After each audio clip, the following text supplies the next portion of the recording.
And we're live! Hello, we have here Alright. guest on our show today. Alright, this is Fluffy, the new addition to Yochevet's house. We are so happy to be able to do a new live. So actually, interestingly, we were supposed to be doing a live with Chava Sheula, but she is an amazing matchmaker, has been doing this for many years. She wasn't able to be with us. Last minute changes. We have an understudy. We do have an understudy. Interestingly enough, I'm the one supplying the pet today. Right, Usually that's true. It's Avi. Usually I'm supplying the pets. Over. Yocheved loves pets. That's right, she does. She does love pets, and they love her too. So we're so excited to be able to do this live. So first off, I think we should introduce ourselves. Yocheved is a PA. She's also a public speaker for any engagements that you may have. Yocheved, tell us, what do you talk about usually when you go get invited to these kind of places? How to connect yourself with God. God. But not only religion, but spirituality as well. Spiritually, yeah. So you're like a spiritual speaker. Yes. What type of events do you talk at? Like Kala events or when somebody's not feeling well. I do a lot of teenage events. And I know, Avi, at one point we wanted to say something about that. We'll talk about that sometime To do an event show. For the teens. Yeah. I love Should we talk about it maybe later tonight? Later today, I think so. So we'll talk about it later in the end of the show. It's good. What Esther we have planned. Is a physician assistant. She's also a financial... a business coach. A business coach. Coach. Health coach. Tell us more about that. Well, I actually have a personal growth development program that I help people with health and wellness, and there's a weight loss component to it. So it's really nice. It also helps people to build equity and income from home. So it creates impact. Especially now because of COVID and all that. It's been amazing, and it's been really impactful. Right. I actually, tomorrow night we're having our weekly client support Zooms, and one of the clients who couldn't weigh herself because the scale wouldn't register her weight. Wow. She would measure herself with 2 tape measures around her waist, and she's actually going to share in our client support Zoom that she's only using 1 now. Wow, so look at that. Like a huge, and good job. And her scale is finally registering. So things like that is very fulfilling. That's rewarding. That's really And rewarding. of course, Avi. Does he even need an introduction at this point? I think he's a everybody psychotherapist. Oh my. He's a hypnotherapist. Hypnotherapist as well. Pet therapist. Pet therapist. By the way, Avi came in a little early today, and let me tell you, This- he knows what he's doing. This guy is such a sweetheart.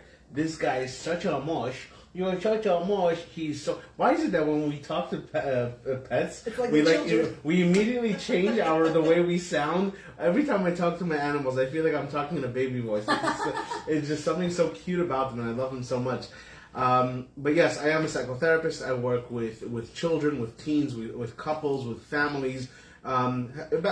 Basically helping them find balance, whatever they may be dealing with, depression, anxiety, PTSD, stress, career-wise, in the dating scene, being able to find themselves, and in the end of the day, just being kind of comfortable in their own skin. That's what it is. And I have to add, Avi, you're amazing. Aw, Because thank you. I know a good friend of mine Thank who's you. actually doing it with you. Like Thank you. she's Thank you. coming to you. I'm not going to say details anymore, but basically she just shares with me every single time she gets on a call. She just feels the guidance and relief. I appreciate that. And I think you're really good at that. Thank you so much see for that. that. I Thank think you. that's awesome. So Thank you so much. for I really for appreciate finding those, your those space. kind I of think words. it's an incredible thing Thank to you. just know who you are and just live in that space. That's really This is, awesome. in all honesty, they say if you love what you do, you will never work a day in your life. I so love this job with a passion. I genuinely, I mean, a lot of times, you have clients and you think that, oh, what is the therapist going to say, right? They're going to say something.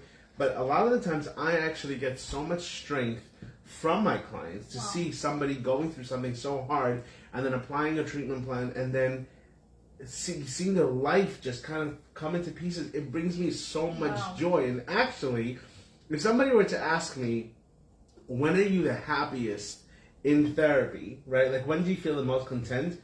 When I actually discharge a patient. When I'm actually at the discharge phase where it's like, our relation, it can feel like, what do you mean? But you're losing a client. The relationship is ending, right? But for me, that's the biggest reward, to know that you were able to take these tools and now apply it to your life. I don't know. That brings me so much comfort. In your face. Well, we're gonna say goodbye to him. All right, come on, buddy. Because he's ready to go sleep. Come on, cutie.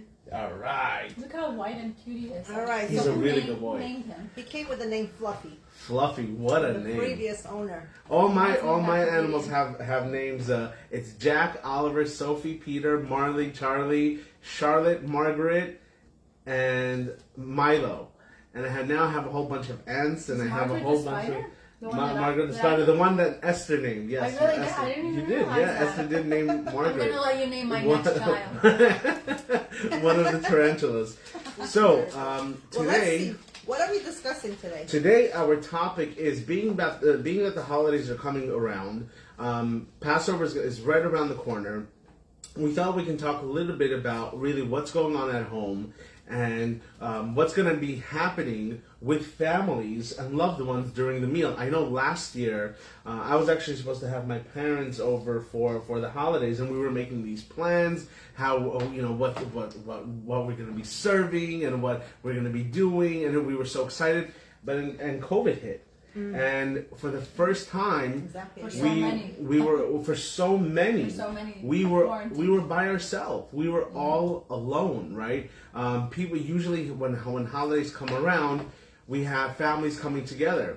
But last year, so many families were separated because we really were afraid. And when things are new, we're not aware of what's happening, and everyone was so worried for their safety. So oftentimes that kids and parents, obviously, the ones that were married were separated from their family members. But thank God this year, the situation has gotten easier based on, what was happening last year. And families are going to be together. Of course, with caution, right? Yeah, of course, If 100% someone is with caution. Sick, we're not free for all right now. We Right. still have to use caution. Right. So if there is a family member who's immunocompromised, is getting chemotherapy or any of those treatments, we are not recommending to be together. By the way, this is Yocheved again. She's a PA, and she's coming from the medical field, and this is I concur. so yeah, exactly. So and I'm- Esther too.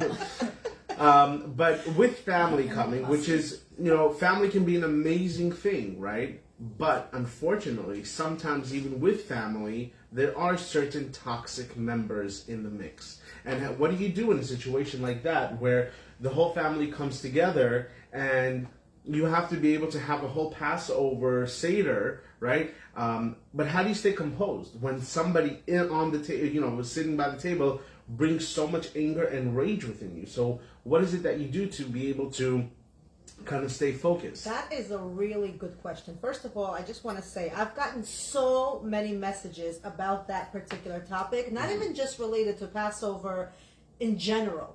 What do we do when we have certain family members? Because again, when somebody's a family member, we can't just push them away.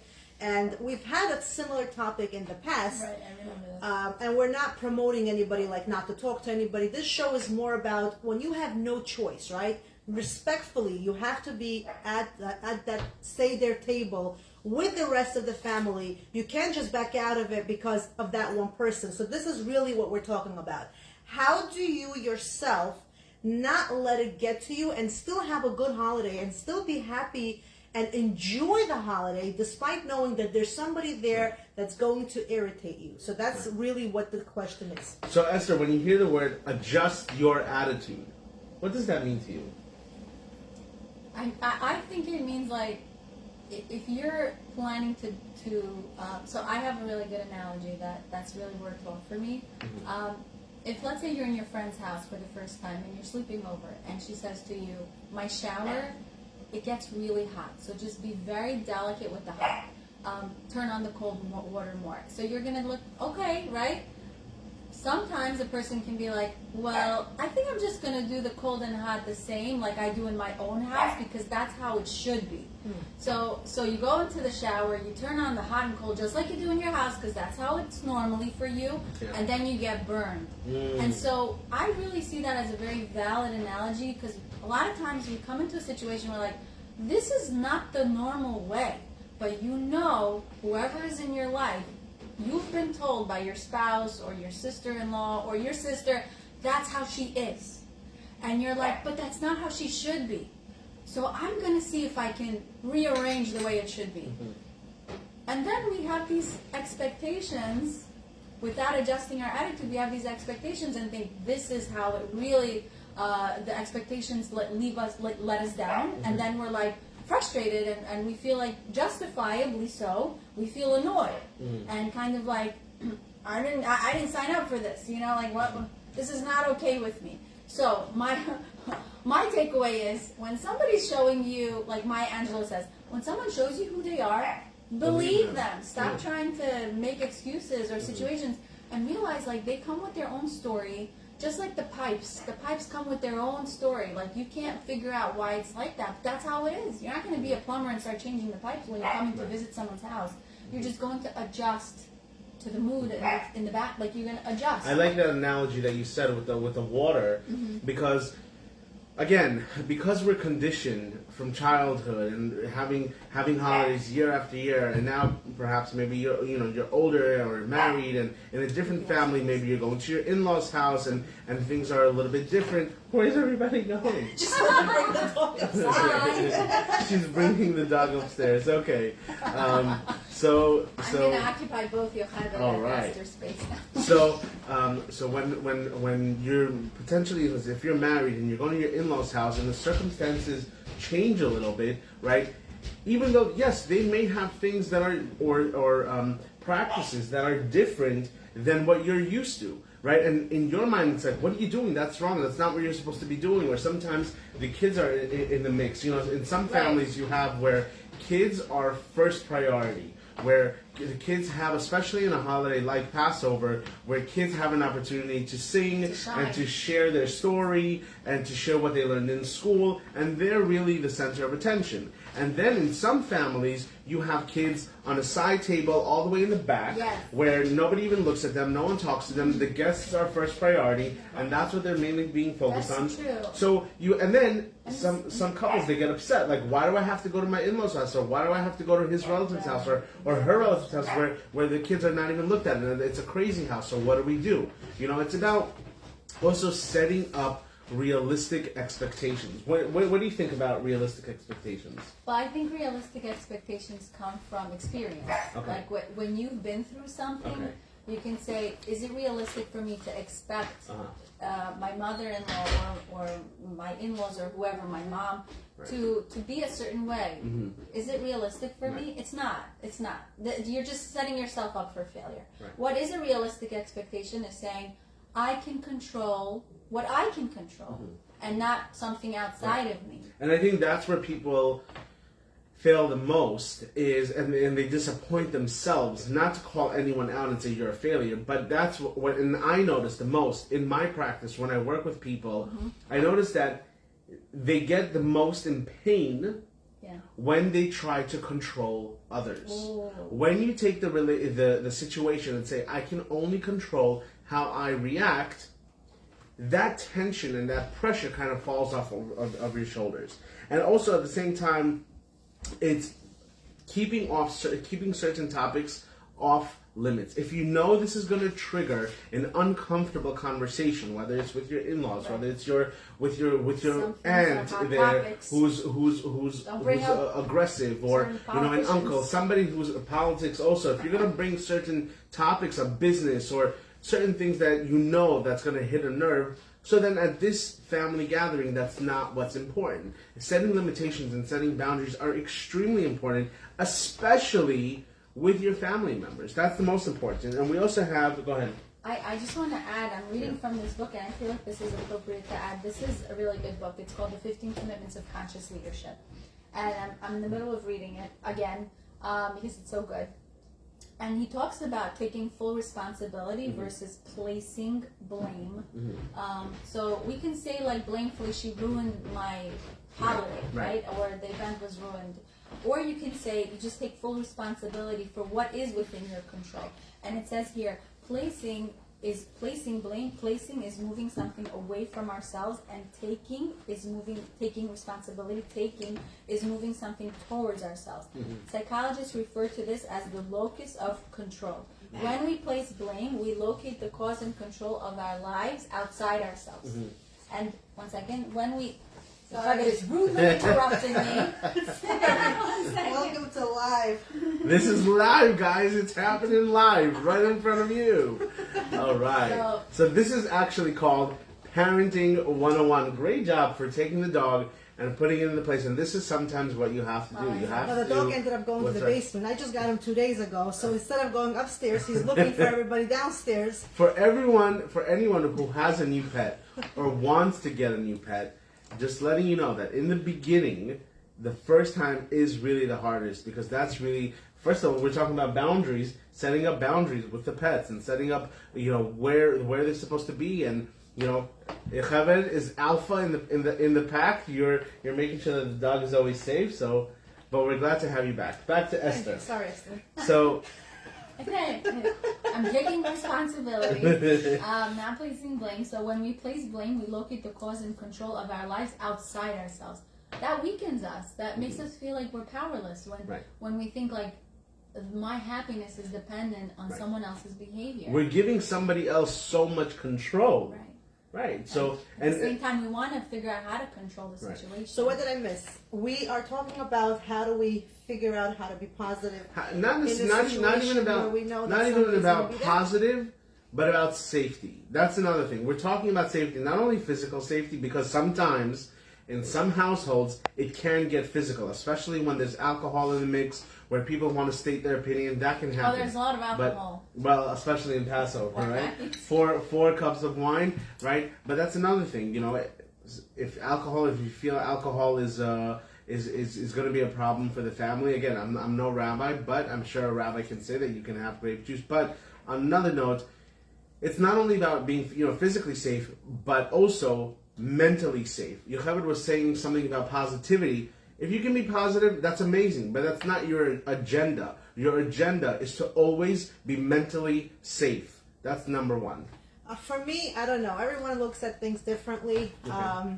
Personally, what I've learned over the years, if you know you're going somewhere and there's somebody there that you don't want to be around, the first thing is, just like when you're on a diet and you have a food plan, and there's food that you can't touch. You already mentally know, if I see baksh, if I see rice, if I see something I can't eat, I'm not going to eat it. So I'm going to prepare what I will eat ahead of time. This way, I'm not going to disappoint myself. I'm not going to fail. If you know you're going to an environment, I'm out of breath, and the person is going to be there, and that person you're not fond of that person, mentally prepare yourself that it's okay to still be there. That you're not going to not attend a family gathering simply because of another person. You're not going to succumb to that. And take with yourself things. For example, you go there, stay busy. Help set the table. If you can't set the table, busy yourself with children. Bring a book to read. Bring cards to play. As long as you're distracted, bring alcohol, and you have what to do with other family members, right? With your children, with friends, with whoever. You're going to pay less attention with those people that you don't want to be around. Back to what I say all the time, your mind cannot think about two things at one time. So if you're focused on other things, like I like what you said, doing a physical action like helping to set up the table, right? That activity will help your brain stay away from that negative train of thought that this person is there and now I'm constantly focused on her. Go ahead. Yes. It's like I'm in class. I'm going to say something. So I actually started doing this exercise, and I was sharing with Abby before we started on live how powerful this has been for me, and it's just revolutionary for me. I've been struggling with something for the last few months, and not many people know about what it is, but it's an issue that I've been working on with myself. And I've really, really been trying to figure out how to cope with the situation, right? Mm-hmm. Thankfully, everyone's healthy, no one's sick, whatever. But I've just been like tormenting myself. And every time I'm around a specific person, I find myself gravitating below the standards that I love to be at, right? Mm-hmm. Like you said, like certain people elicit certain responses from you. That was happening to me with that person. So one day, like, I don't know what it was. Maybe I was listening to a podcast. I was praying. It struck me. Let me think about something else. Like, because every time I thought about this situation, it was just like I was Tearing just you on a up. train wreck. I was just like going. I was calling my husband about it. I was talking to my family members, whoever was aware of the situation, and it was just not. I'm like not happy with myself. So then I decided I'm going to think of what I'm grateful for. As simple as that is, it literally changed everything because I just. First of all, when you say you're going to do that, what happens is you have to become present when that's happening. Mm-hmm. When you're starting to be irritated, you start to be like, hey, what am I feeling right now? I'm not grateful for being here, but I'm grateful for... Right? So, no, I would start saying things like, joking. I'm grateful for... I would just say, I'm grateful for my health. I'm grateful for my husband. I'm grateful that I'm 37. I've lived this long and been able to witness so much. I'm grateful for my siblings. And this goes on and on and on. And then what happens is your life becomes this beautiful picture that it was before also. But all of a sudden you put it in your view. All of a sudden it's all there. Like you said, you can't, and I realized I really wasn't thinking about that when I was thinking about that situation or that person. Right. And all of a sudden, the pain and the frustration that was associated with that situation that I needed validation for all the time, all of a sudden I didn't need validation. All of a sudden, me saying to myself, how do I feel right now? I'm feeling annoyed again. I'm feeling frustrated. I'm feeling bothered that she's disrespectful to me. Yes, I'm being attuned to my feelings. So, the way you feel matters. It's not like Avi always says, pay attention. And after you're in that zone of being aware, you start to say, what's good in my life? What can I be thankful for? What do you think of? I want to add. So sometimes, I don't know, depending on the situation, right? Everybody's situation is different. If, for example, you're around a person who notoriously has this thing of always making you feel like you're not good enough, you're not doing a good job being a wife, a mother, a sibling, you think you're all that. For example, right? Because of all the stories that I've been hearing. If you have somebody in your life that's constantly making you feel not worthy, unfortunately, many times we start believing in that. After some time, when we're constantly around certain people and they're constantly reminding us of how unworthy we are to have a husband like that, or to have a profession like that, or to have a status like that, we start to believe in that because you become what you surround yourself with. Powerful. So when you're in that environment and that person is around you, part of why you feel so bad is because she's a reminder of you not being good enough. That person is the reminder of you not being perfect enough. Constantly tell yourself, right? It's not me. It's them. It's not me. It's her perception. It's his perception. Talk to yourself. Listen to your own voice. Even if you have to step out, walk to the bathroom. Nobody has to hear this conversation. Talk to yourself. Be your own mentor. I'm okay. I'm good enough. My parenting is good enough. I did a great job setting the table. My food tastes delicious even though they don't like it. Whatever the situation may be, you have to remind yourself that you are great just the way you are. And when you come back to that table, and even though that person is sitting right across from you and they remind you that you're not worthy enough just by looking at them, and they give you this real palpitations where you're so anxious, breathe. Breathing exercises. If you know you're going to a certain event and there are certain people that are irritating you, don't go there extra early where you're going to spend more time. So it's one thing having to be there, but it's another thing having to be there for prolonged periods of time. Don't do that to yourself. Come respectfully. If your mother-in-law or somebody wants your help, you may not want to help setting the table because you know you can't because somebody is there aggravating you. You may offer help, for example, bringing stuff to the person's house or cleaning up after everybody eats.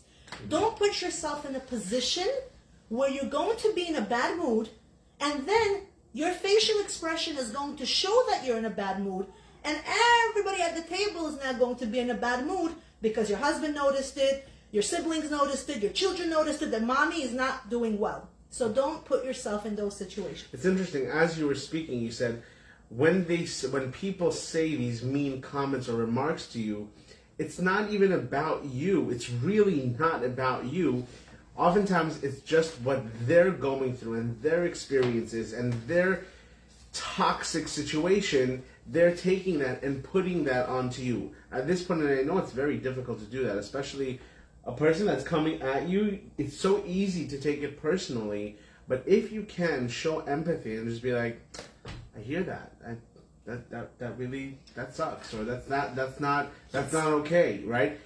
For them, It's not easy, but well, it's that's possible. right. It's definitely not easy, right? But you will notice when you practice this, There's a breakthrough. you're not taking on their negativity, their toxicity. You're not putting that onto your That's a shoulders. choice. You get Right. to choose to allow that. So again, it's not an easy thing to do, but when you practice it, it can definitely become a way of life, and immediately you'll start to get into that mental happy place. Let's call it.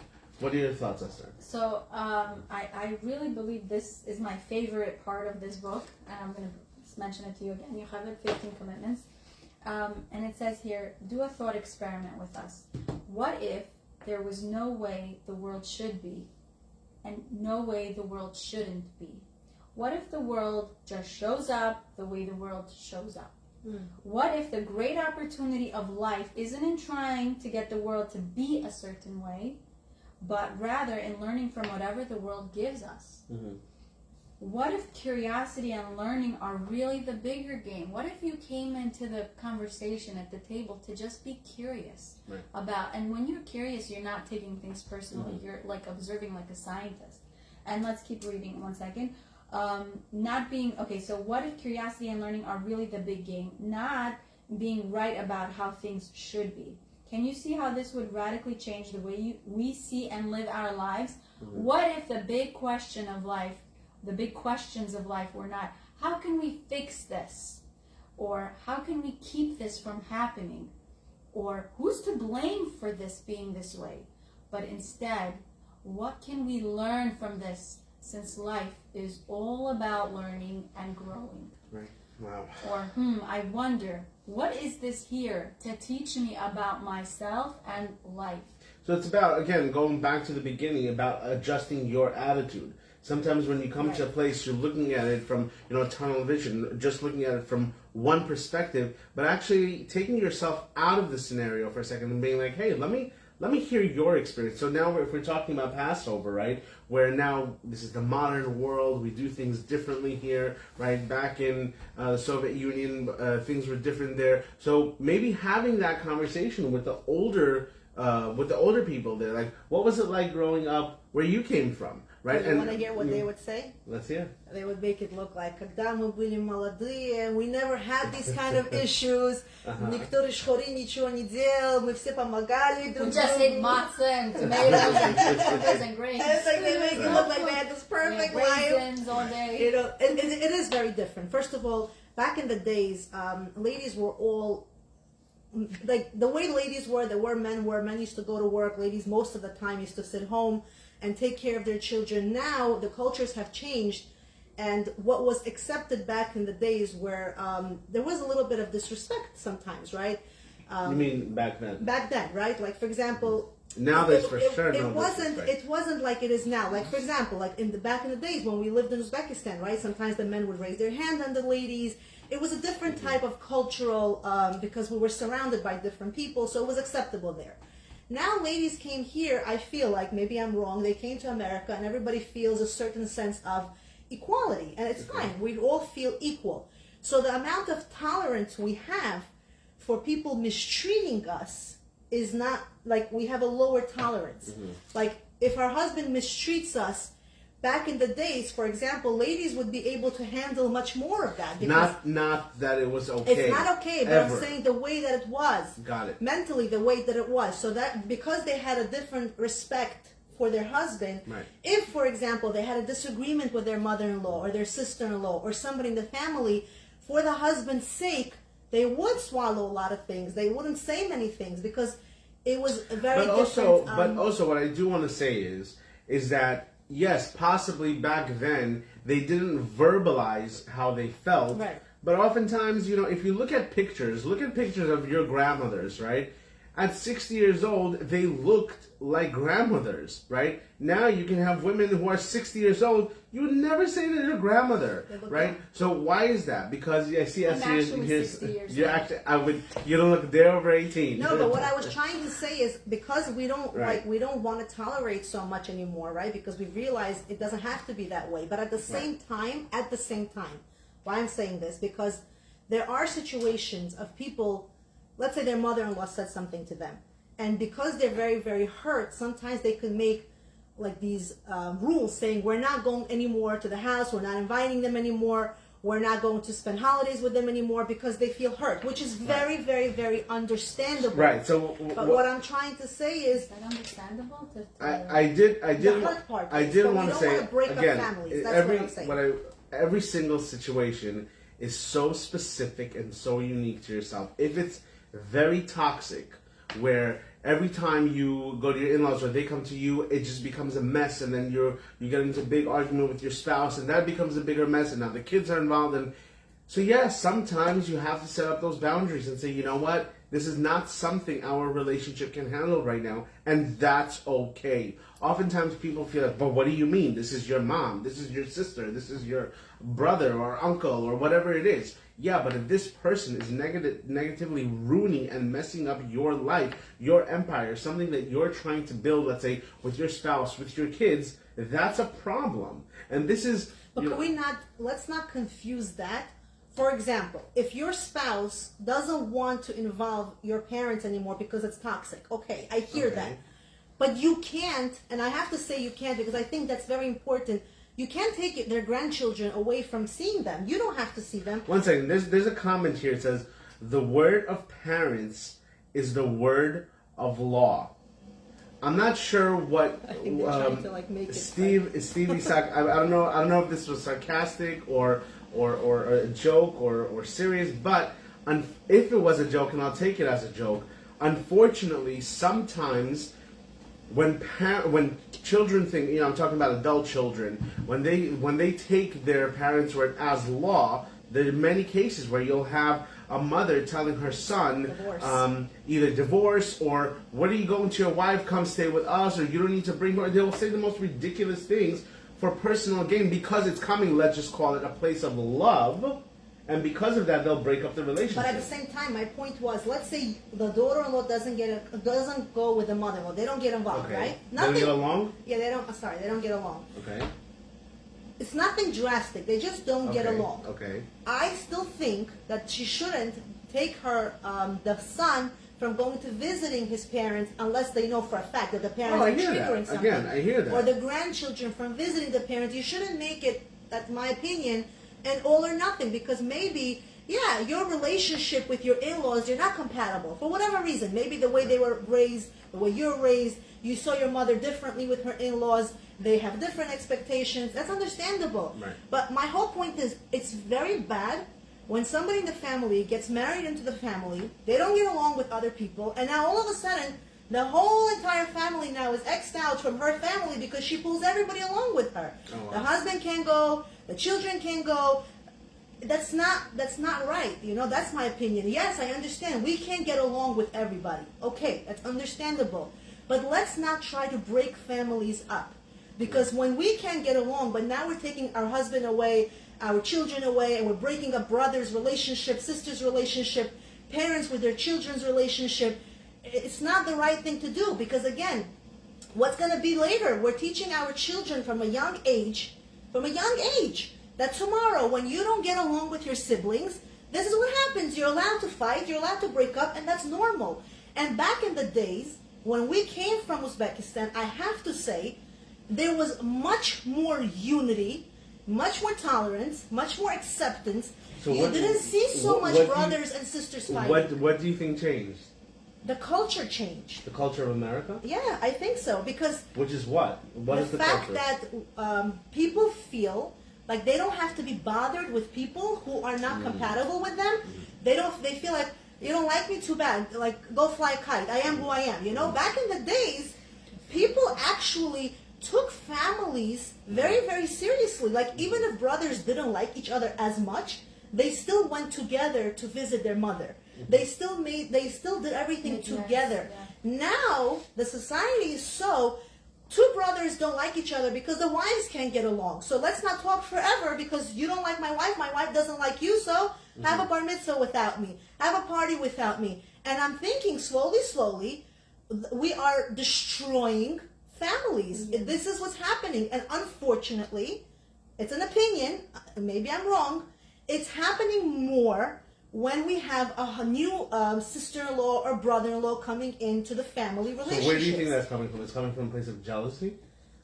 Personally, I think it's coming from a place of we refuse to accept other people's, for example, if I chose to be a working mother, I'm just using this as an example, and my sister-in-law or my brother-in-law don't want their wives to work. Right. And then one sister-in-law sees another sister-in-law doing something, and then there's bickering amongst themselves. What happens is, after a while, this sister-in-law starts nudging her husband, this sister-in-law starts nudging her husband, and there's tension now between the two brothers, right, because they can't even go to their mother's house together without the sister-in-laws giving an evil eye to each other. It's interesting you bring this up because, I mean, we know we get a lot of these messages, whether it's we voice get this notes, a lot. That's where it's coming whether it's from. voice notes, whether it's messages, and it does happen so much in families where loved ones are not able to get along. It's unfortunate, but that's really where boundaries comes in. And when I said boundaries, if that sister-in-law who's not working and who has a lot of time on her hands and she's, sticking her nose in, for lack of a better word, into other people's business.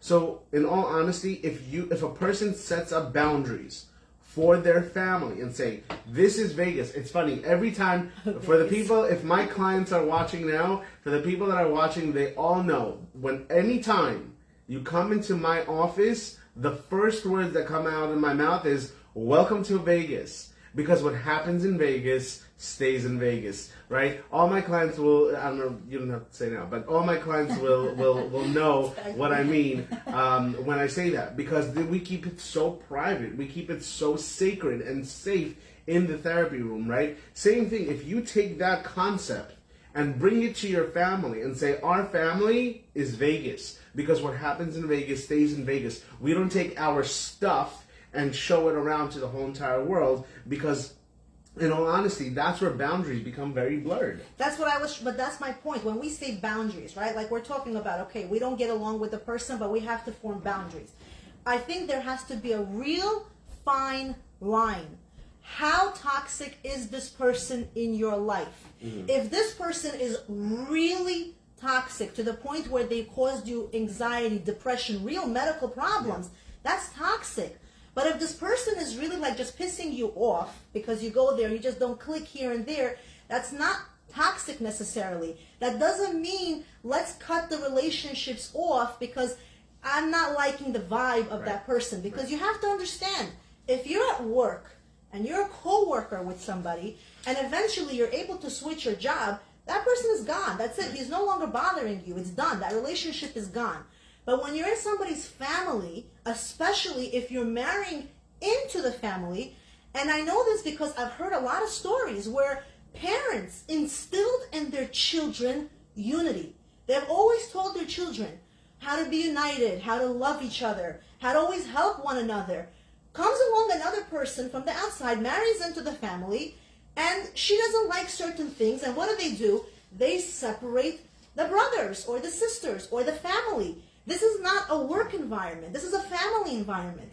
You can't just switch a family like you could switch a job, because eventually you have to go to the same occasions, bar mitzvahs, God forbid yeshvos, weddings. You can't have to the point where if there is an event, you're doing it in your own place, they're doing it in their own place. So what are you saying?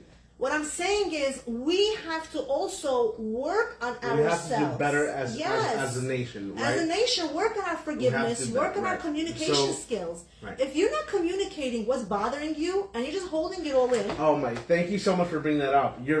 Can I comment on that? Go ahead. And then Esther, you'll say. I can talk a lot about this. I want to say this because this is so important.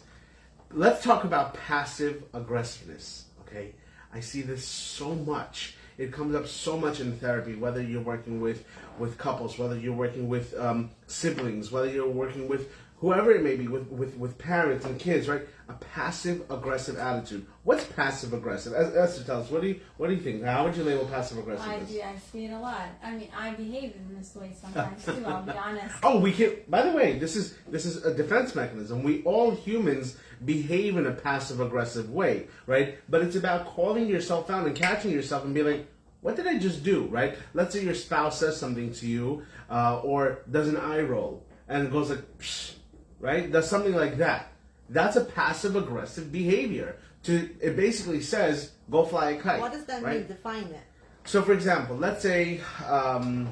Wait, first of all, I said the word communication and passive aggressive came along. Yes. So passive, part of communication is when you are communicating with one another, right? Actually making your feelings known, talking about how you're doing and what is coming up for you when the situation is at hand, whatever it may be, right? And not assuming that people are mind readers, because this is another one. Oh, she should know why I'm upset, right? Or he should understand what's going on, right? No, people should not know. They don't know what's going on in your mind. People are afraid to bring up certain things with their spouse because if they say something, then they'll get backlash. And like, you're again being like that. Mm-hmm. It's not right. With your spouse. Or just you bringing something up with somebody you trust. And that has not gone well in the past. So oftentimes, so it's hard right. to bring up so that it's about, honesty. It's about again. how you communicate.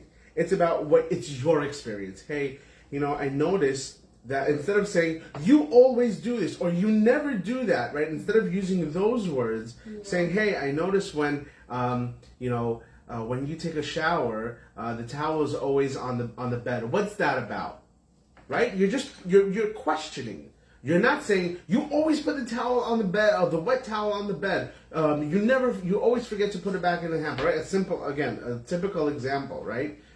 Instead of saying, hey, I noticed, maybe, the spouse will say, yeah, I like to use this wet towel and then I hang it up and I use it for my hands. I don't want to waste the towel. Again, let me challenge you. That's a spouse. Let's say, Avi, you are the therapist here. Yeah.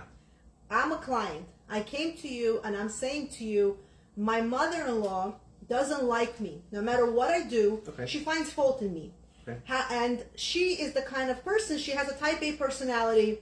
She wants to feel superior. She doesn't want her daughter-in-law to feel like, that she wants to be like the mother figure, right? Okay. How would you communicate with such a person? So first of all, that's an excellent question. Now remember one thing.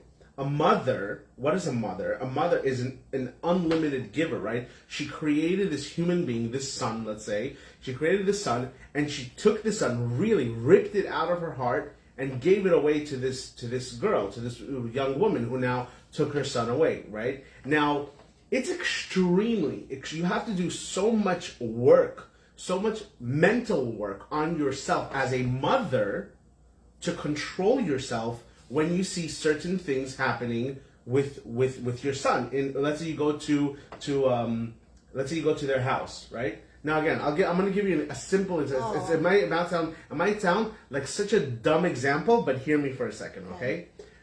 I know it's going to sound so dumb, but stay with me, okay? Those who know me know that I have a whole bunch of animals, okay? And I'm very, very connected to my animals. I'm very connected to my dogs, right? If, let's say, I'm working with a child in therapy, and the child is holding the dog on a leash, okay? And we're going outside, we're walking outside, and the child is holding the dog on a leash.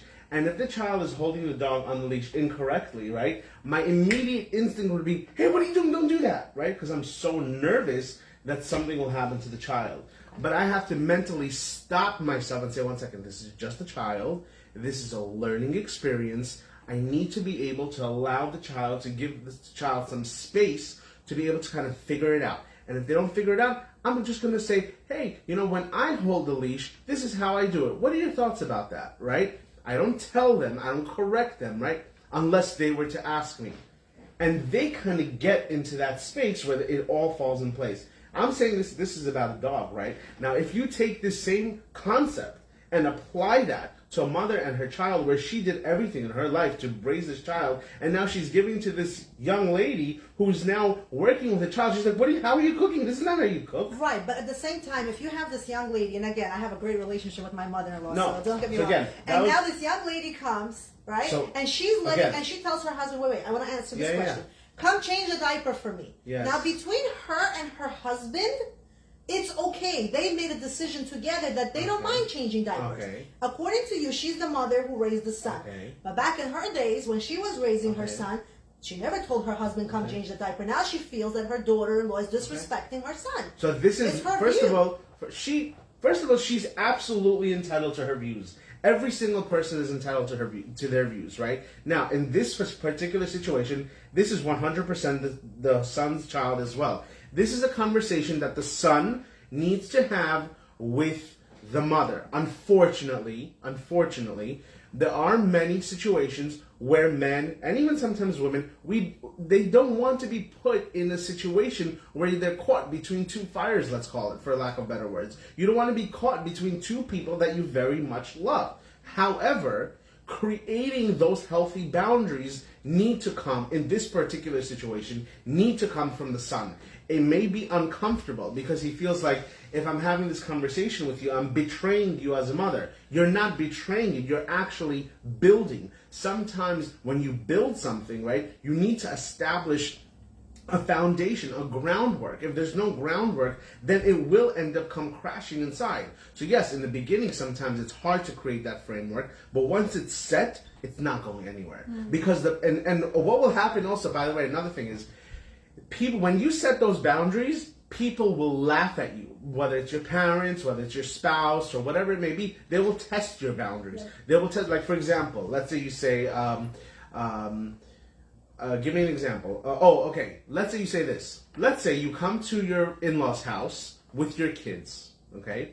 And the grandparents, which is either your parents or your in-laws, always bash the kids. And you don't like that, okay? You don't like when the in-laws bash the kids, and you get upset. Like, why the heck is your father calling our kid an idiot or stupid or fat or ugly or whatever it is, right? And you get upset. So you have a conversation with your spouse, and then your spouse tells this, a spouse with some sense of feeling will tell the parents, guys, if you're going to talk to our kids this way, we're really not going to come anymore, right? And what do the parents say? Where are you going to go? You're going to be back here next week. You'll see what's going to happen, right? Say, okay, next week comes, same thing happens. You clearly made a decision that you will not be going there for, let's say, a big occasion, because every single time this happens, right? When this let's say whether it's Shabbat or whatever it is, when they call you and say, you need to come with the kids, why don't you bring over the kids? You say, do you remember we had that conversation that when I bring the kids, you say these certain remarks and it actually affects them, it bothers them, so I need to protect my kids. These remarks that you're saying is hurtful, and that's not okay, right? They will make fun of you. They will test you. They will try to push your limitations. Your partner doesn't understand, and that happens to be, let's say you're saying, I don't want my child to get offended, but let's say your partner says, we have to go. Like, whatever. We just have to teach our children that this is how they talk. So, yeah, so in a situation like that, then there needs to be a communication between a husband and wife. And many times, yes, I will work with a husband and wife in session and actually say, what is your primary goal?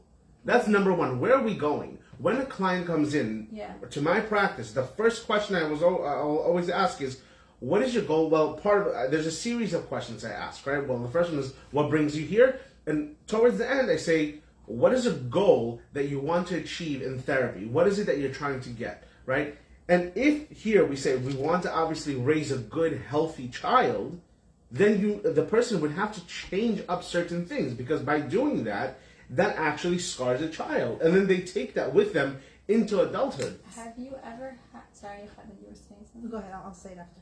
Did you ever have a situation where in the conversation, one of the partners say, well, my primary goal is that I be respected and that my opinions matter most? Well, I've never got it in a way to say my opinions matter most. I did have a conversation where they said, I want to feel respected. I don't feel respected in this relationship. And then I will have to talk about, okay, what does respect mean to you? And what are some times you feel disrespected? And many times husbands will say, when my spouse talks down at me, when she makes it seem like I don't understand, when she thinks I'm stupid, when she thinks I'm one of the children. That's another thing. Husbands, I understand sometimes wives feel like husbands are just another child. No, it's not. And if you make them a child, or vice versa, if you make them a child, they will be a child. Wow. Meaning they will respond like a child responds. Exactly. So if you empower them and give them some responsibilities, let's say in some relationships, oftentimes you'll have, let's say, one spouse taking ownership of a lot of the things, let's say, right? Because they like it done a certain type of way. Whatever it may be. Let's say showering the kids, right? Let's say the wife likes to shower the kids because she likes it done a certain way. And she tells the husband constantly, you never help with anything, you're always here on your phone, you always come late, you never do anything in this house, right? So he tells her, okay, what do you need help with? You don't know how to do it, just go away, right? So that's a problem. So if you like it done a certain way, first of all, you can communicate that. You can show that to him. This is the way I like it. But also understand that pick your battles. Pick your battles. You know, not today. Don't fight today. Fight tomorrow. No, but I'm saying not a physical battle, but really pick your battle. Okay, if the shampoo wasn't lathered the way you like it, okay, fine. Nothing major will happen. It looks like you want to say something. We both. This is like such a hot topic. No, based on what you said, Avi, before about the question with the changing of the diapers, and you made such a good point where you said that the husband should definitely stand up for his wife and say, this is what we accept in our marriage. Right. To add to that point, I think especially for all the newlyweds who just got married, something that I've found very, very helpful. If let's say your mother, whether you're a guy or a girl, right? Whichever, whether your husband or the wife, anytime your parents try to put down or bash your husband or your wife in anything, even if they're right, they're upset about something, you have to make it that you're not okay listening to this conversation. Don't get your parents accustomed to putting your spouse down and you being okay with it. Because if you're going to be okay with it, eventually you're going to make your parents feel a certain way about your spouse. You have to stand up in a respectful way. Like every time you see your parents, let's say they say that I don't like the way your husband talks to the children, he's very rude. Let's say you believe that. You really, as a wife, notice that he's rude, right? You don't have to agree with your parents and because that puts your husband down. You say, okay, Mom, he's not really like that at home, for example, right? It's just when he goes to people's houses, he has a little bit of a high temper because he wants the kids to behave. Change the tone so that anytime your parents are not happy about your spouse and they're trying to say something negative, don't make it okay, even if it's a little bit true. Because when you stand up for your spouse, that shows a certain sense of unity between you and your spouse, so that in the future, when your parents do see something like you helping your wife change the diapers, they're going to know in their mind that that's your family values. That's what you've agreed to together, because you're showing a strong, solid foundation. I mean, that's exactly what creating. Yeah, or if you but if you're always coming home to your mother and saying, "Oh, do you have anything to eat because my wife didn't cook?" and this is happening all the time, and your wife did cook, you just don't happen to like her food. What you're doing is you're really showing your parents that your wife is not taking care of you. And how are they supposed to feel knowing that they raised a son, like Avi just said, and they love and care him, and yet the person they married him off to is leaving him hungry? It's going to leave a certain taste in their mouth. So avoid saying negative things about your spouse to your parents. It's a really big no-no. Now, and it's going to be in a situation, if you are feeling abused, whether it's being emotionally, physically, in any type of a way, if you're ever experiencing abuse, you can absolutely reach out to a helpful source that you know that will help you. Sometimes reaching out to parents may not be helpful. If anything, it'll just be more destructive, right? Reaching out to a therapist, reaching out to, in some communities, if the rabbi there is in tuned with mental health and proper communication with couples, then perhaps you can reach out to him, you know. But speaking to somebody within the community who can actually help you, guide you, and show you the way. Esther, did you want to say something? I think everything you guys are saying, I concur. I really just want to add this, and I don't know if we're wrapping up or not, Yeah. but like, I really just want to add that whatever we're experiencing right now is literally evolving us into the better person. So once we really expand that consciousness to understand this is here to help me, not to hurt me. This is here to help me realize what I'm capable of. Because if you took my experience with the situation that I dealt with, as long as I was a victim in my own mind, I couldn't reach a higher sense of self. And once I started thinking what I'm grateful for and focusing on the little bit of good that I can focus on, everything around that started to become blossom. Like it started to just blossom. So I like hearing that. But what I will say is, or I shouldn't say but, I want to negate what you said. With that said, if a situation will build you, great. But just make sure the situation doesn't break you. And it's a very, very, very fine line to build you and break you. Did you ever play that game? What is it called? Jenga? Yeah. Where you build it up so high and you see how high you can go, right? But then you take one piece out or you add one more piece and it's broken. That's another very important point to consider, because a situation can be very toxic and very dangerous and very abusive. And there's something called toxic positivity. I knew he was gonna bring of this course, because this is a big thing that happened in many. No, I wasn't saying you were. I wasn't saying you were. But what I do want to say is, and I don't know if many people are aware of this concept, toxic positivity. Okay, people say, "Oh, if I'm in this crappy marriage, then this is all for the best, and it's meant to be, and it's a gift from God. I was destined to be in this." Or if somebody has a miscarriage, right? Oh, this is all for the best. No, it's not all for the best. This really sucks. Don't be miserable about right? it. It happened already. That's another one. Don't be miserable. It happened. It's all for the best. You don't know. The best. Maybe the child was sick. But it's still It's still toxic. It's still toxic. This is a toxic way of thinking. Or, for example, this is actually one big mistake I made, and this will stay with me for the rest of my life. Yes, even I made a mistake. Okay, I was speaking to a neighbor. This was some time ago. A neighbor's husband passed away. And when somebody passes away, it's very uncomfortable. It's very uncomfortable because you're thinking like, oh my gosh, what do you say? You don't know what to say because you want to comfort them, but you don't know what to say is right, especially in this case where I didn't know the person, but I did know that the person is sick, right? Was sick before they passed away. So when the person passed away, I went to the neighbor's house and I said, hey, I'm so sorry for your loss. And as we were speaking, I heard he was very sick, and I said, well, hopefully, luckily that he's in a better place now. Coming from a good place inside, I wanted to just bring comfort to her. And you know what she said to me? She looked at me, she's like, no, he's not.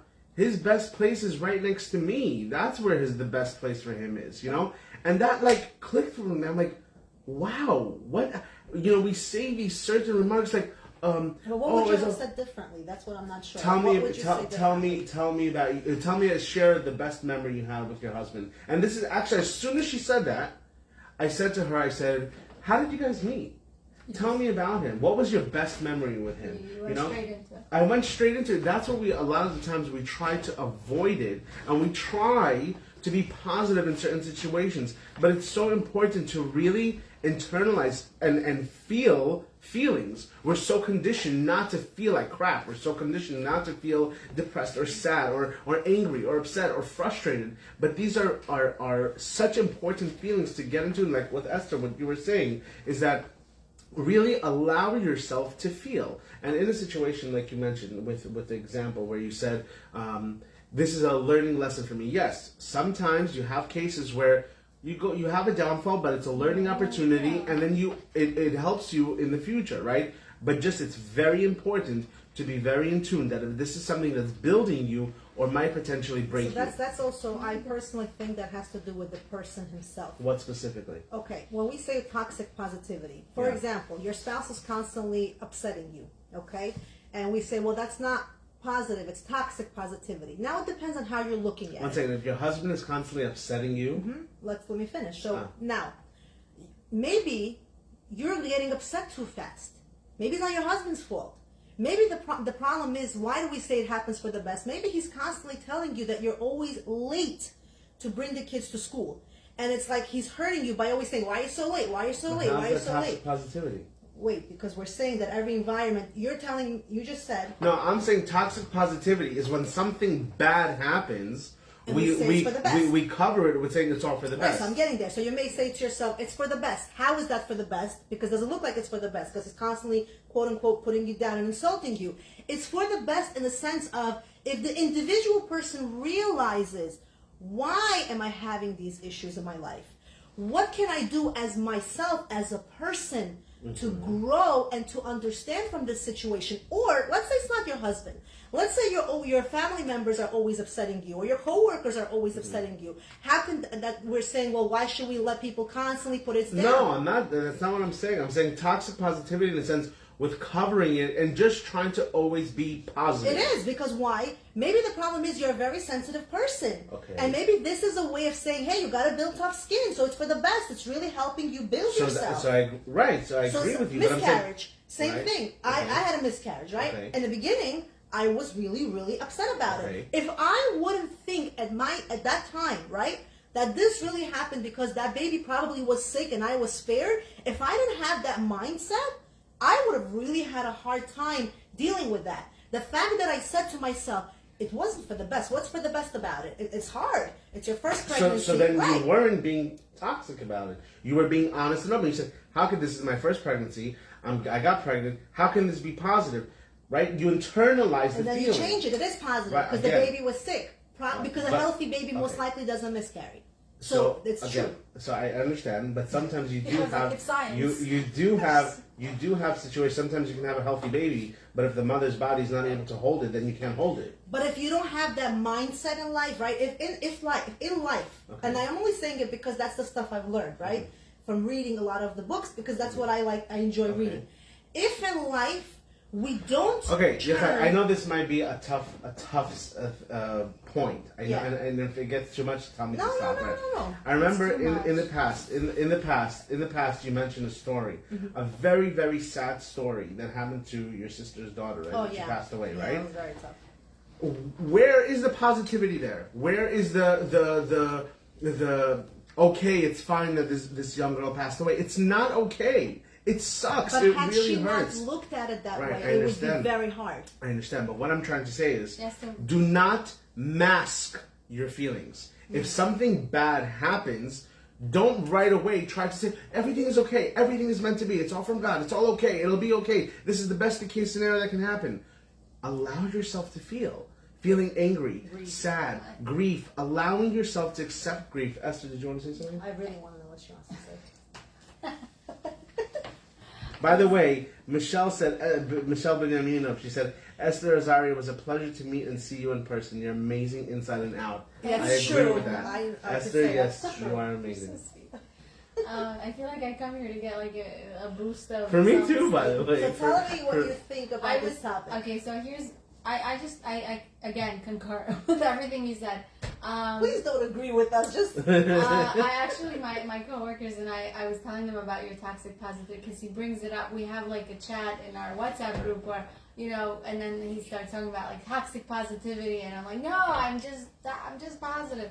But I really believe like this, and I want to bring it up with David Hamelech and how he poured his heart and soul into the writings that he put. And if you read it, it's not about, even though he had incredible faith, it's not about just having faith. I mean, faith is a really big piece, but it was also about verbalizing the pain that Okay. like Thank people are after me, I'm struggling, God, please help me through this. Yeah. So what is that? That's called seeking a higher place Higher of power. higher power to Yeah. connect yourself with.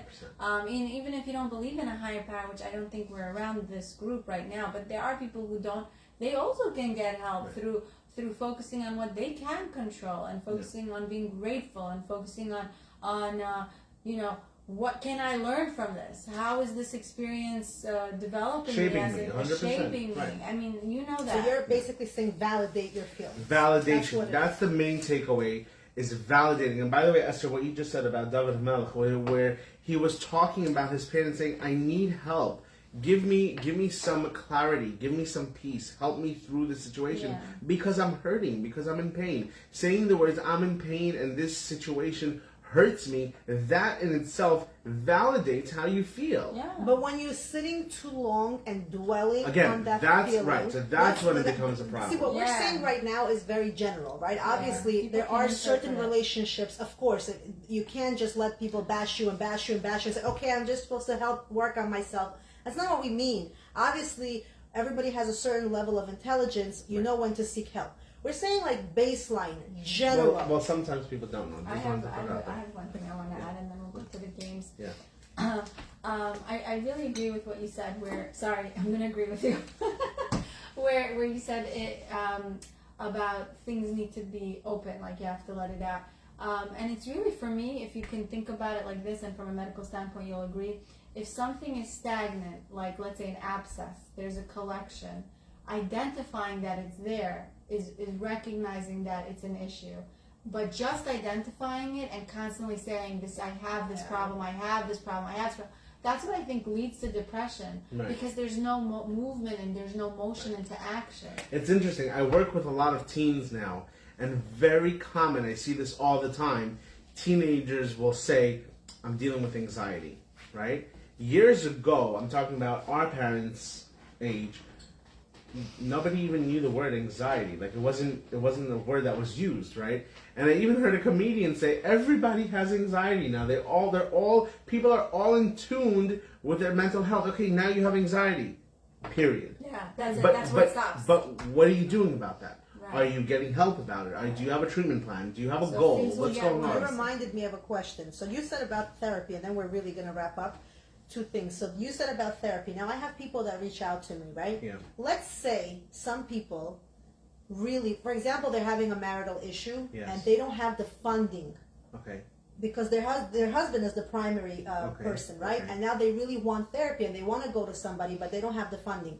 And I think the community as a whole lacks. I always get this question: who can I go to? Who can I talk to? And although it's a real job and people went to school for this and it's a career, like you can't go to a doctor for free, right? Because listen, they work hard. You have to pay. I get that, but as a therapist, what can you say to those people who truly can't afford therapy, but they need the help? Okay. So a few things, and I get these calls a lot, where parents will call, people will call, they will ask about therapy, we'll have an initial consultation, but then when it comes down to finances, I don't accept insurance, right? And I say I can refer you to an insurance company. That's number one. There are clinics, but unfortunately, with a clinic, there are also limitations. Anything that you get for free, there are limitations to it, right? So an insurance company will only give you, first of all, if you get approved and you get paired up with a therapist, you will get a certain amount of sessions only, oftentimes specific to your diagnosis. So many times in clinics, they will need to give you a diagnosis in order to give you more sessions. That's just how it works, because the insurance company is saying, why do I have to pay for more sessions if he doesn't even have a diagnosis?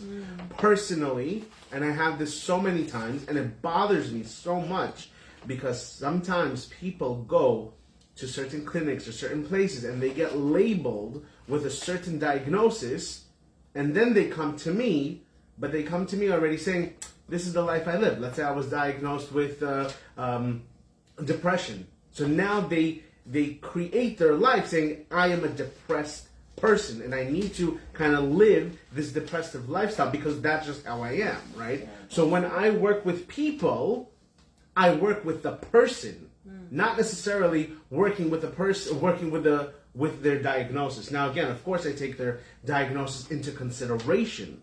But when I work with someone, I work with them I see them as a human being in front of me, not as a label, depression or bipolar or PTSD or whatever it is. And you know how strong that changes the game of our relationship, where they look at me as he's just another human being reaching out his hand and saying, hey, I got you through this.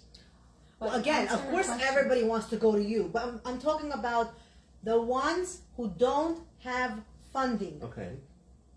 Why? It's not why. Why does the community not have anybody to go to? Okay, that's not the question. Even therapy, right? I work as a physician assistant. I can't even refer people to normal psychiatrists. So I will tell you like this. Yes, sometimes, in all honesty, sometimes you have to either take a loan, and I'm being so serious when I say this. If your mental health is your main priority and you need to get your stuff together because your life is falling apart, either you take a loan from the bank, you either borrow money from somebody, if you have to cut out extracurricular things that you're doing, or going extra shopping for certain items of clothing, or that's let's say a name brand or whatever it is. Again, I'm just making up certain scenarios. Then you set up those cuts for yourself. If let's say you go out to a restaurant twice a week or whatever it may be, you make those cuts and know that, hey, I have a budget. Again, let's talk about most people, right? If they have a certain budget that they live to, if it's very important for them, some therapists have something called a sliding scale. Personally, I don't have it. I have a fair set price, and this is what it is. And honestly, if a person wants to make it work, somehow they will make it work. Because if therapy is free, this is it's statistics. If therapy is free, I'm not talking about a clinic, right? Oftentimes the client won't really, when you pay for anything that you pay for and you pay a nice amount for, you know that you need to apply yourself. Yeah, if you're paying a minimum cost, or you're going in for free, you cancel, you don't care, you don't follow through, there's no accountability. And I tell this to all my clients, there's no BS here. I'm only here to help you if you're willing to work. There's no magic button. We're not giving out miracles here. If you're willing to work, I can help you through this. And that's really what it's about. Guys, thank you, Adam. This topic was a bit intense today. But we can talk a lot. I know, this is good. Okay, so what I want to say is about games. I know we do a tradition. We have a tradition on the show that I know, right? That we play games at the end of every single live. Now, we're going to make this really quick, but for today, I brought two games. Guys, pick one. We can only play one for today. This one. Okay, this one. Let's play this one, okay? This is called Topics, okay? You can buy this game on Amazon, and it has a whole bunch of different questions that you can ask people. You still have time to buy it on Amazon before Passover, to be able to play with your loved ones. What games do you recommend to buy for Passover to play with your family? This can absolutely be a great game. It's called Topics. There's another game called Do You Really Know Your Family? It's a great game also that family members can ask questions about themselves to their family members and see if their family members know them. We can play this another time, but Yocheved and Esther wanted to play this game for today. Yeah. So this is what we're going to do. And the reason why I always suggest to play games is because sometimes when you just ask a random question, people can look at you funny and say, like, where's this question coming from? It's so random. And why are they so nosy? Why are you so nosy? Or sometimes you just may not think of certain questions to ask, right? Yeah. But these are very non-threatening, non-judgmental, open-ended questions to be able to have that channel of communication. Nice. Okay, I'm excited. Okay, here we go. Ready? All right. Let's see. So you ask us questions? I'm asking you questions. You ready? Esther, for you. During what activity does time seem to pass without you noticing? Oh my God. Talking. Okay. Talking to my myself and you know what? I'll tell you when time doesn't, like when I'm in the car, like listening to music or just moving, like driving somewhere. I don't care about the time. I'm trying to even look at the clock unless I'm running to work. But I just love being in my car because I can drive. That's nice. All If right. you're struggling with driving, go for it. All right. Yocheved, for you. When have you been so excited for something that you couldn't sleep? That's a tough one. It happens a lot. Every night was the best Yocheved time. leads a very exciting life, for those who know her. I couldn't sleep. You got your puppy. Let's First see. of all, tell us, why did you get a puppy? There's something about animals which I find to be so Therapeutic. therapeutic, yes, but they're very loving, very, Yeah, very loving. yeah. So I think it's the loving part that they're so unconditional love. Unconditional love, That's what it 100%. is. Okay, so All right. So this is a great game that you can get for your family members. Thank you, everybody. I didn't ask you a What question. happened to you? And Okay. I thought I was going to slip away. All right. Mm-hmm. Make it a good one. as a child, did you find it easy to fit in? Did I find it easy to fit in? I think so. I think so. But you know, to a degree, you know, we always want to fit in. We always want to be part of the crowd. I'll ask your siblings that. That's my sibling. By the way, but we're did not you mean- wrapping up until we you make mean- this point, because I was actually going to say this Yeah. two episodes ago, Yeah. but we didn't have a chance. Yes. Avi had an amazing idea, Oh, okay, and yeah. I bring it up. concur, and Esther concurs. Yes. Avi wanted to do something for teenagers. Right, Avi? Yes. Tell us what So- you were thinking. I was thinking, this is another thing. You asked, what can people do if they can't pay for it? What can people do? Right. Now, all our schedules are extremely, extremely busy. I mean, minute by minute, we have booked slots that we work. We all have different jobs that we do. But we did have a conversation and see what we can do for the community. So I thought that possibly we can start it off as a one-time thing and see how that goes. We wanted to do something for teenagers. Now, we don't have all the details in place yet, whether it's going to be for boys, for girls, for boys and girls. You know, we'll see how we'll do it so everybody feels comfortable. But we want to be able to reach out to the teens in the community and just offer mental health guidance. We can have, I don't want to call it therapy, because sometimes therapy can be a bit scary, but being able to, say, hey, like, we're here for you. If you have any questions about mental health, if you have any questions about anything, we're here for you guys. I do have a lot of therapy animals that I work with. We can absolutely bring them there. This will be a free service, giving back to the community. I think actually, just like we do the live here, Yeah. to do the same kind of style, Yeah. like, you know, we have an audience Ask- which yeah. are teenagers, Yeah. and we pick a topic that's relevant to teenagers, right? Let's say social media, Right. bullying, all that stuff, and we do the same thing, Yeah. but not on social media, just to teenagers. Right. Just to have like an open dialogue, open platform, no judgment, no, a safe space to talk about whatever they want. Maybe we can even have some food. I'm sure there are going to be many people who would want to donate or sponsor the event. I personally do not want any money from it. I will be more than happy to give back to the community. Same. Let us know your opinion. Do you think that this is something the community would like? Should we look into this further? What are your thoughts, guys? Thank you so much for joining This was us. amazing. This was a Have a heavy beautiful one. Yeah. Passover. Enjoy your Passover. Enjoy. Are we going to be doing a live next So week? Monday, of course, That's is Passover. Passover. Right. Monday so we're not gonna we be will doing not be live. If we are able to squeeze it into our busy schedules on Tuesday, we will surprise you with the show 100%. on Tuesday. Maybe with Chava.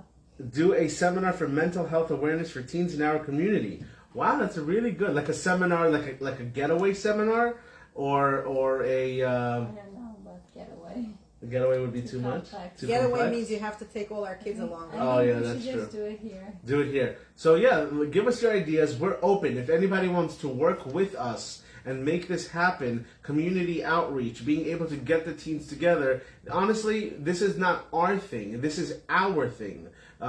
Meaning us and you guys together. So let's work together to really just bring peace and balance to however many people we can. If you are in a certain synagogue, for example, right, and you have space, and you are very, very good at organizing events, and you want to help us out, and you want to do the flyer and make it all happen, and we come and we just go there to do it, that's wonderful. So if you have that, If you I can mean, even hey, have listen, our clothes, we- honestly, I will gladly give you the opportunity to help Thank out. you so Right. much for Guys, tuning in. thank you so Have a much. beautiful holiday. Oh, Solomon is donating. Solomon, welcome, come to the camera.